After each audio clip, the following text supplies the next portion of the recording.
Hi, my name is Adrian Pearson. I'm here at Athletico Physical Therapy, and I have Dr. Darrow here to go and conduct this interview with us.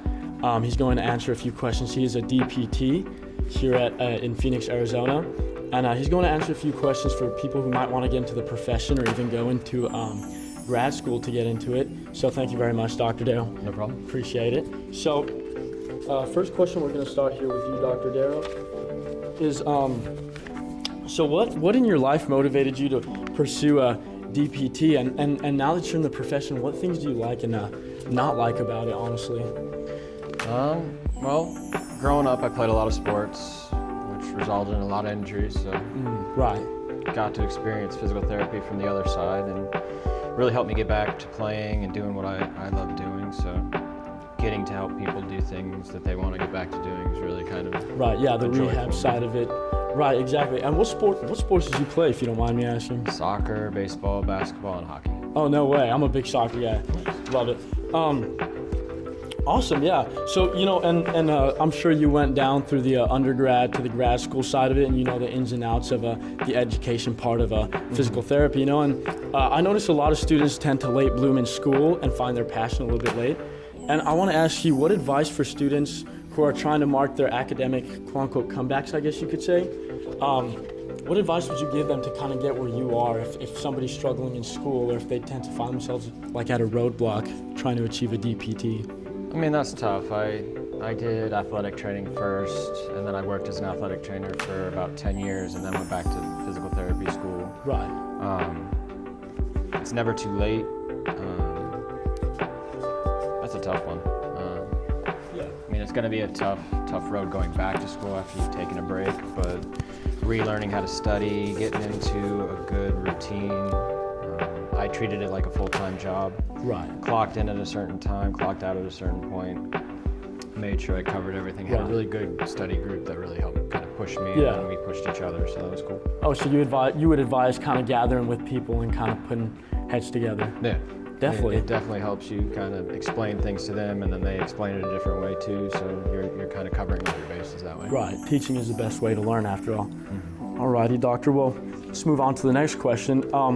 So this is an ongoing profession, and there's always new studies coming out proving rehab and ongoing medical uses to kind of keep developing throughout this modern day world. And my next question to you is how do you stay updated on new research or emerging trends in the rehab field?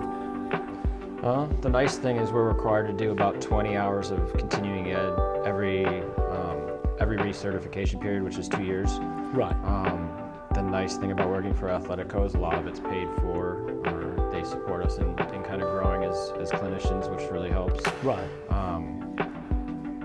The 20 hours is really easy. I think I'm going to end up with almost 300 hours of continuing ed since the last recertification period. So Wow. It's fun to do. It's always changing, so trying to stay up to date on like the newest things makes it enjoyable. Yeah, and it's definitely intriguing when you're very passionate about sport and medicine through sport. It's an awesome thing. All right, doctor. Well, next question for you is when a client cannot meet their goals for a certain amount of reasons, how do you respond to that? How do you bring them back up into trying to achieve what they want to? Just like everybody, there's a different way to approach each injury. Nobody's going to heal the same. Nobody's going to respond to the same exercises. So trying to find what works is kind of a fun puzzle to get them back to doing the things they want to do. Definitely. Psychologically, how would you tend to approach a patient who might be like hopeless or somebody who's a little harder to get out of, I guess you'd say, like a deeper hole if they're mentally down? I'm a big proponent on treating the person, not just the injury. So you listen to them, you give advice. If they need other resources or referrals to other either support or a different doctor or physical therapist that might be better trained to handle them. Right. You got to know your limits, and being able to get the person on the right track is really the goal. It's not Right. it's not just you. It's a big team that makes up the healthcare field. field. So. Yeah, and you know, we just finished learning about that caring for the client is always #1 priority, not getting X amount of patients or a paycheck, you know, and in order to actually thrive in this field, you actually have to care about the people you're working with.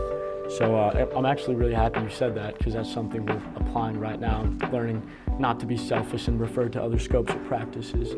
So I'm actually really happy I heard that. On a deeper level, so me personally, my dad, he's a quadriplegic. He had an accident when he was at 18, C4, C5, I believe. And I've always wanted to ask this. So a lot of times, you know, quadriplegics is very difficult to try to navigate, I guess, permanent impairment. So when you handle clients who endure permanent impairment, what motivation tactics do you have? Because I like to personally share, my dad is a very inspiring man in my life, and he overcame it, but for every person that overcomes it, there's 10 people who struggle to overcome something like that. And I want to know, what do you say to people trying to practice trying to be DPTs? How do they go about that? It's another good question. I have a lot of experience working with the amputee population. Right, yeah. So that's a big traumatic event that they've gone through. Yeah. And trying to get them back to doing anything that resembles a normal life is definitely a goal. Right. It's definitely a challenge. Definitely. But it's nice to be able to play a role in that. And I'm never going to tell a patient they can't do something. Yeah, I'm going to absolutely try to get them from point A to point B. That makes it a lot of fun. I've had amputees that want to get back to snowboarding, and we've been able to do that. I've had grandmas that just want to pick up their grandkids. Yeah. Ranges. Yeah, whatever they want to do, I'm going to try to find a way to get them there.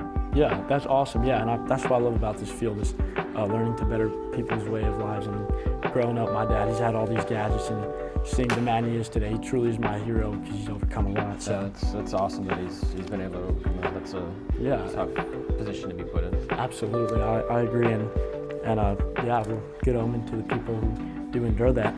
Well, moving on to the next question, Doctor. I'm in a class right now where we are going through certified personal training programs, trying to learn the athletic performance side of it, not so much the rehab at this time. So when somebody's trying to conduct, and this is, I guess, class specific, when somebody's trying to conduct, say, a workout program, or, you know, we can kind of stem into the rehab side of this, actually. When conducting a rehab program, how would you say is best to go about defining what somebody subjectively needs and the objective standards, say, of like the NSCA or like certain guidelines that protect patients? How do you conduct your exercise prescriptions? Well, I like to take what the patient wants to do, so taking that end goal, and then you break it down into smaller, similar movements and kind of build up to that end goal. Right. Paying attention to what they're going to have to do, so defining sets and reps that fit, not just the everyday 3 sets of 10. It can vary depending on if the goal is a power goal, an endurance goal, or just a strength goal. Right. Really just basing everything you do here is having something to do with kind of that end idea of where you want to get to, and then setting them up for success down the road too. So when they're done here, they're good, like, for years past that, so they're not coming back. And it's definitely, and you're kind of teaching them like you said earlier, you're not just teaching them, you know, to work out and get past an injury, but kind of just to endure things through life mentally, and then just better themselves as people. Especially with kind of the sedentary and obesity epidemic going on, the more you get people moving, the better off they're going to be in the end run. Yeah, that's a good point. Discipline's a big medicine nowadays. Perfect. Well, and I believe this is our last question here. Of course, this is probably going to be going to a lot of students down at Grand Canyon pre-physical therapy, and they look up to doctors such as yourself, as I do. And you know, you mentioned this earlier. Would you advise, with so much movement going around your undergrad years and grad years, you're never really static in the medical field. Would you advise to apply yourself to one mentor, or to kind of more learn to self-rely going down the physical therapy route, or a combination of both, would you recommend? You mean finding like one mentor and focusing on it? Yeah, kind of like sticking to it. I've seen people just kind of stick to one mentor, and then they kind of get out of school, and then they're just kind of like lost, not knowing, I guess being able to be more adaptive. I think the more people you have in your corner, the better. Okay. In PT school, we had to do 3 rotations, so I had three clinic instructors that I worked with. Right. I talked to all 3 still. I run into problems, I reach out to other physical therapists, other doctors. Hey, Right. I'm having trouble with this patient. Do you have any ideas? I mean, Yeah, right. be willing to step outside your comfort zone is the big thing. Definitely. Ask for help when you need it. Definitely. It's okay not to know everything. Yeah, absolutely. I really do appreciate hearing that. And, last question off the top of my head. I won't take up too much time here. What is the best thing you like about this job, and what's the hardest thing you have about this job? Probably the best thing is getting people back to just living their life. I mean, like I said, having a grandma that can pick up her grandkids, or Right. getting back on the field if that's what they want to do. Definitely. That's the best part. The worst part, outside of like the business side and dealing with insurance, Right. which is an absolute nightmare sometimes, is probably some of those patients that aren't responding to what you're giving them, and they get discouraged, and then Right.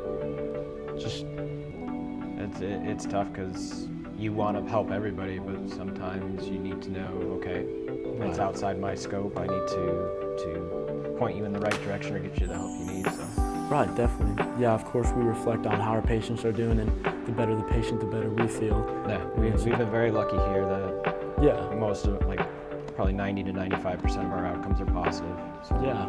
it's pretty high. Absolutely. Well, you're doing a great job for people that help with patients and people seeking help. So we really commend you down at Grand Canyon, Dr. Darrow. And I appreciate your time, sir. problem. Thank you very much. Thanks for coming in. Thank you, Dr. Darrow.